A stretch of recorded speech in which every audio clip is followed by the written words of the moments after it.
There are certain moments in the music industry that are unplanned, unengineered, and impossible to recreate. Moments that happen organically from the collision of two energies in the same place at exactly the right time. And according to Diplo, one of the most influential music producers on the planet right now, that is exactly what happened when he walked into Conway Recording Studios in Los Angeles, running a little late, and found Tyler Johnson playing guitar while Jimin sat there, already deep inside something that didn't have a name yet. Diplo told the story in a recent Billboard News interview, right after BTS's album Arirang officially hit #1 on the Billboard 200. And out of everything he could have talked about, out of the nearly 2 months he spent working with BTS in Los Angeles, out of the roughly 80 tracks they developed and whittled down, out of the massive production effort behind an album this size, the first thing he reached for was Jimin.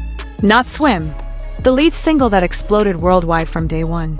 Not Body to Body, which ignited the charts the moment the album dropped. Not any of the other big names also credited on the project. Jimin.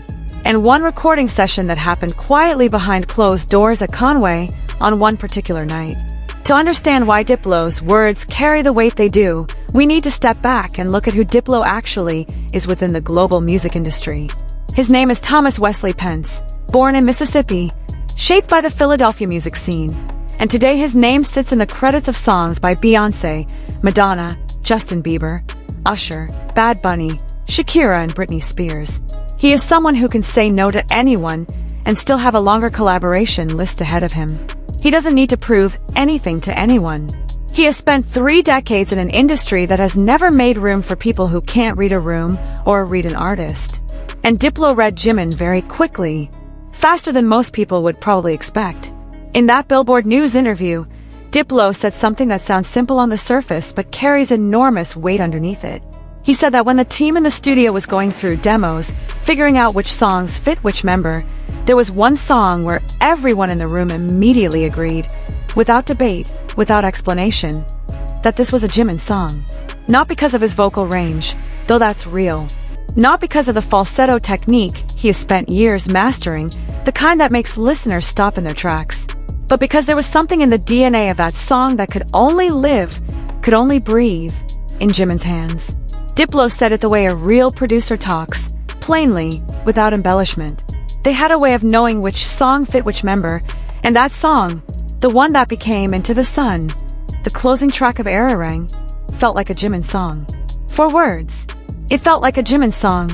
But behind those 4 plain words is an enormous acknowledgement that Jimin is not simply a BTS vocalist assigned to sing whatever is placed in front of him. Jimin is an artist with a character so specific, so identifiable, so impossible to substitute, that even someone like Diplo, who has worked with hundreds of world-class artists, can recognize it instantly just from hearing a raw demo. Now let's talk about Into the Sun itself, because this is not an ordinary song and its position on the album is not accidental. Among the 14 tracks on Arirang, Into the Sun sits at the very end, track 14, the album closer. In the world of music, the closing track position is a deeply intentional artistic decision and is never chosen at random. The closing song is the last impression an album wants to leave in the ears and hearts of its listeners. It is the final thing said before the album ends, and the listener sits alone in the silence that follows. And BTS, alongside Diplo and the entire creative team behind Arirang, decided that final word belonged to Jimin. The writing credits on Into the Sun are long and full of significant names, as is typical for ambitious songs built through multiple talented collaborators. There's Diplo himself under his full name Thomas Wesley Pence, Doug as BTS's longtime trusted producer who has been with the group from the beginning, Tyler Johnson, who is most closely associated with Harry Styles' best work, Tizo Touchdown bringing his unique sensibility, GHSTLOP, and the BTS members themselves. But notably, out of 7 BTS members, the 2 specifically credited as co-writers on Into the Sun are Jimin and V. And the fact that Jimin wasn't only present at that recording session as a vocalist, but as a songwriter, as someone who helped shape what that song ultimately became, gives a completely different dimension to the way we hear every single note of it. Diplo said he arrived a little late to that session. Tyler Johnson was already in the studio, hands on the guitar, playing a melody that didn't yet have a clear direction. And Jimin was already there The session wasn't finished, wasn't formed, didn't have a name. But the energy was already there before Diplo even walked through the door.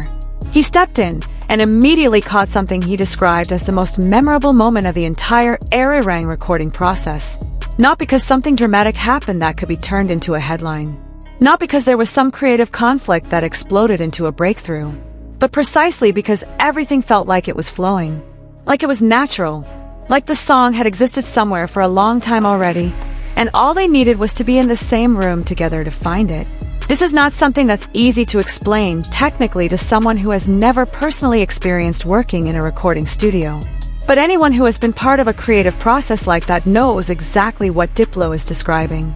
There are recording sessions that feel like pure hard work, where you spend 8 or 10 hours and the result still feels forced, still feels dishonest. And there are sessions that feel like the air inside the room has suddenly changed quality. You don't know exactly when you started breathing it, but suddenly you realize you're inside something real. The Into the Sun session was apparently the second kind. And according to Diplo, Jimin was at the heart of it. For Jimin himself, this is not surprising to anyone who has followed his journey closely.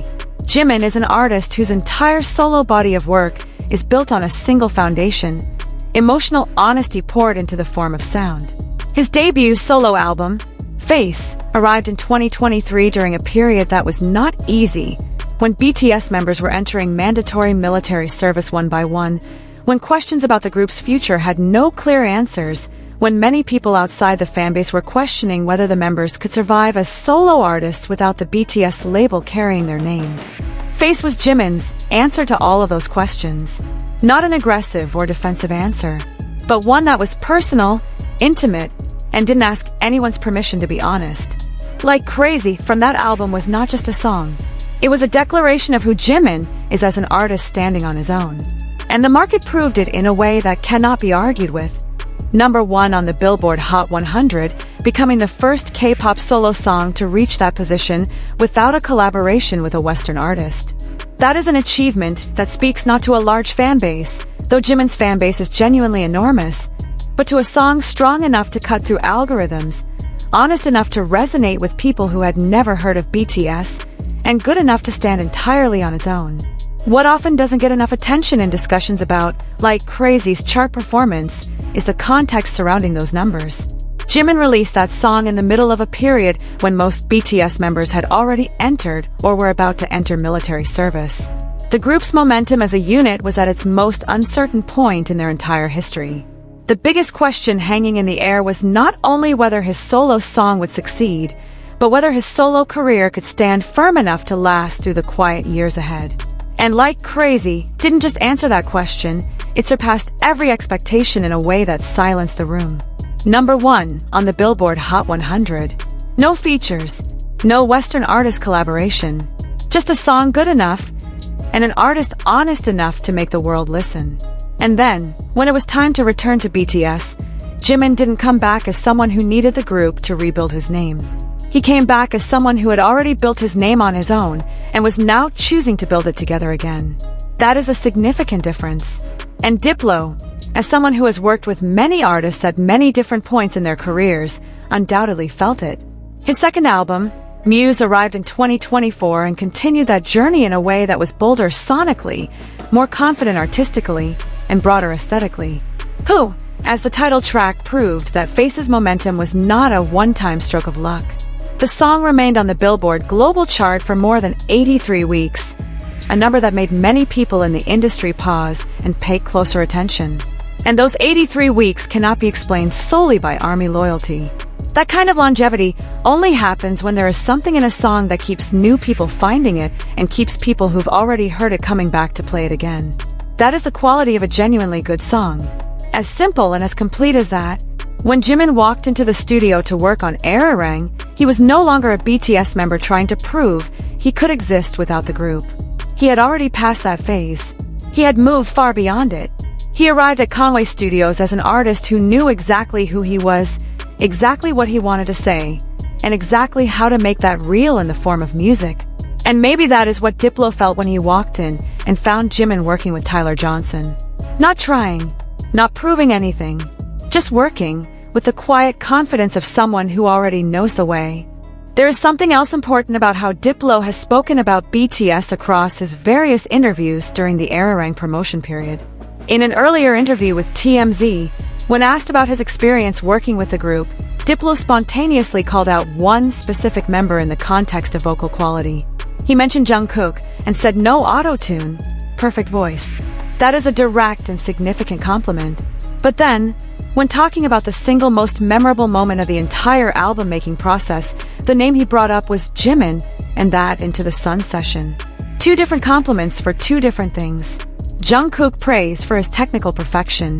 Jimin praised for something harder to define, but perhaps harder to find, the ability to make a moment in the studio into something that cannot be forgotten, even by someone with Diplo's depth of experience. We also need to understand who Tyler Johnson is in this context, because his name came up in Diplo's story and his presence in that session is not a small thing. Tyler Johnson is the person behind some of Harry Styles' best songs, Watermelon Sugar, Adore You, Treat People with Kindness. He is a musician with a very specific sensibility, the ability to create melodies that feel simultaneously familiar and fresh, that feel like you already know the song even the very first time you hear it. When someone like Tyler Johnson is sitting with a guitar at Conway Studios, and the person next to him is Jimin, and the person who then walks through the door is Diplo, and all three of them feel together that something is being born in that room, that is three different worlds finding the same language. Jimin brought into that session something that cannot be taught in any music school and cannot be programmed into even the most advanced production software. He brought a vocal intuition, the ability to feel where a melody wants to go, not just where theory says it should go. The way he knows when to hold a note and let it hang in the air before finally falling to the next one. The way he knows when to fully release his voice without over-controlling it. The way he can make a single note feel like a complete short story just by changing the approach he takes to it from the line before. There is an emotional dimension to Jimin's vocal technique that sets him apart from other vocalists who may objectively have wider ranges or technically cleaner voices.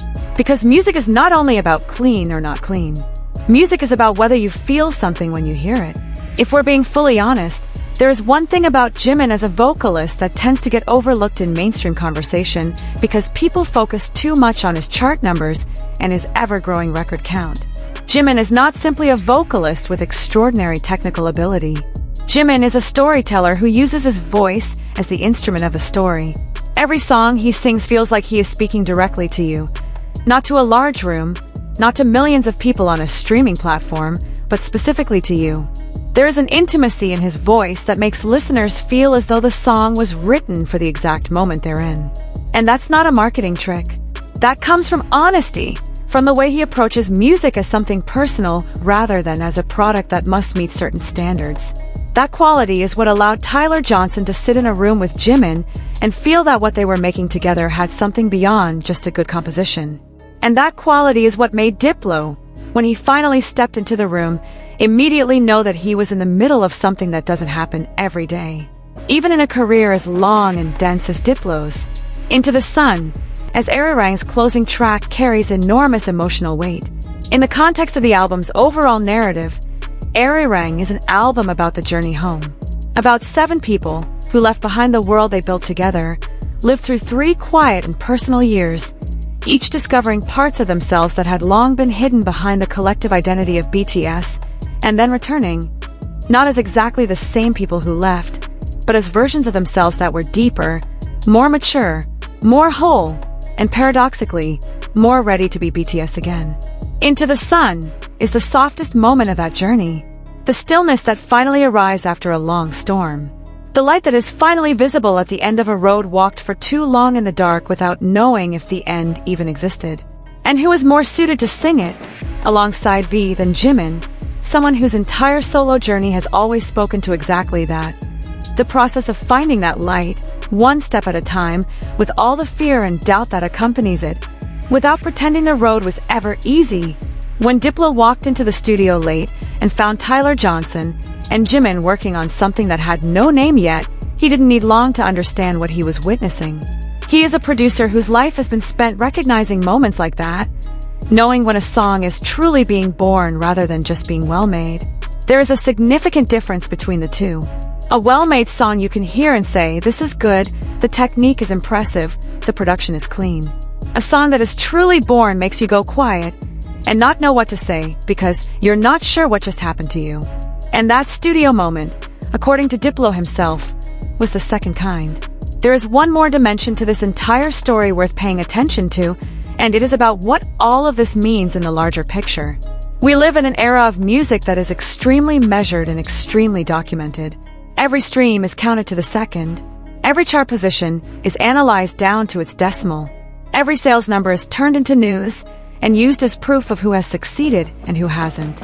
And Jimin already has all of those numbers.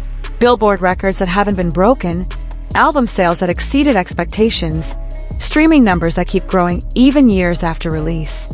His numbers are real and cannot be debated. But there is another kind of validation that is far harder to find and impossible to measure in any unit. It is the validation of fellow musicians. The recognition from people whose lives are spent deeply understanding what makes music truly work, not just commercially, but artistically.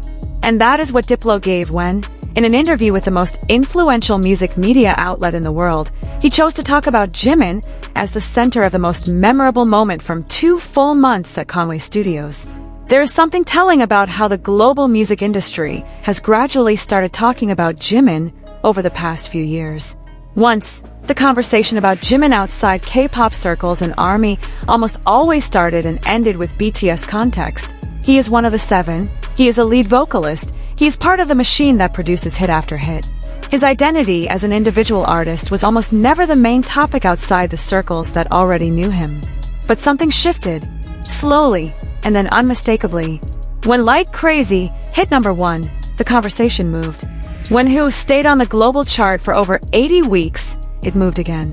And when Diplo, who has no fandom interest in any of this, sat in front of a Billboard News camera and chose to talk about Jimin as the most memorable moment of his entire Arirang experience, that conversation moved somewhere it had never been before. This is no longer about who Jimin is within the context of BTS. This is about who Jimin is as an artist. Full stop. Diplo was not there to make ARMY happy. He was not performing fan service to stay on good terms with BTS's notoriously passionate fanbase.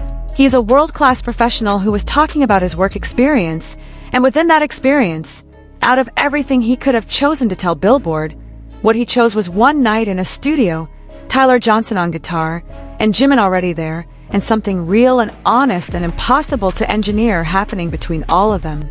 And now we can all hear it. Not just the story, but the result. On track 14 of Arirang, the very last song, the light left behind after all the noise has ended. Into the Sun is not the song you'll stumble across in a random playlist and fall in love with in the first 10 seconds. It is the song that waits for you at the end of the journey. The one that hits hardest when you listen to Arirang from beginning to end, move through all its energy and intensity and beautiful loudness, and finally arrive here, in this quiet place, in this voice, in this light. Diplo said this was pure Jimin, and he was right. Not because Diplo wanted to make a grand statement or gift an artist who already has plenty with more words, but because that is simply what it is. Because there are things in the world of art that cannot be explained by theory or proven by numbers, but can be felt immediately by anyone who is in the right room at the right time. And on that night at Conway Studios, Diplo was in the right room at the right time, and what he found there was Jimin being fully himself, completely, honestly, without filter, without strategy, without calculation. When a producer who has spent 3 decades working with the biggest names in global music says that this was the moment he will remember most from the entire making of an album, maybe we should pause the scrolling, put on our headphones, open Arirang, go straight to track 14, and listen to Into the Sun one more time. But this time with more aware ears, knowing about that night in the studio, about Tyler Johnson and his guitar, about Diplo arriving late and being stopped in his tracks by what he found, about Jimin already there, already in the middle of something real, before anyone knew it would become the closing note of one of the most anticipated comeback albums in the history of popular music.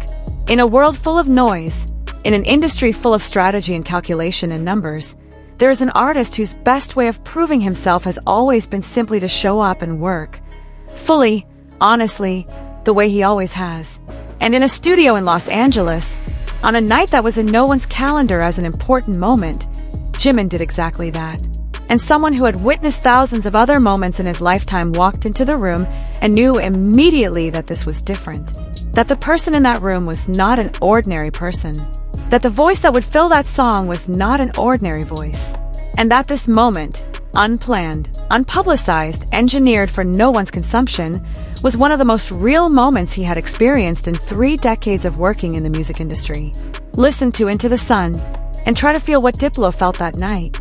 Because what he felt, and what he chose to tell Billboard News in front of the entire world, is not something that happens often.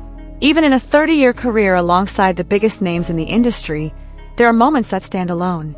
Moments that cannot be compared to anything else. Moments you still remember years later, not because the outcome was enormous, but because the way it was born felt right. And for Diplo, that moment was a night at Conway Studios with Tyler Johnson and Jimin, when Into the Sun had no name yet but already had a soul. There is something beautiful about the way that validation arrived. Not from a chart, though the chart numbers are also real. Not from an award, though those have come too. But from a story one musician told about another musician. From Diplo, who had no obligation to mention Jimin specifically, but chose to because that is what he honestly felt. From a night at Conway Studios that no one planned to be a historic moment, but that is apparently what it turned out to be. In an industry where so much is manufactured, so much is calculated, and so much is designed to produce a specific response, that is the kind of moment that stands out precisely because it was none of those things. Jimin has always been like this, for a long time now, and the world, slowly but certainly, keeps seeing it. One person at a time, one world-class producer at a time, until eventually everyone knows, not because they were told, but because they heard it for themselves.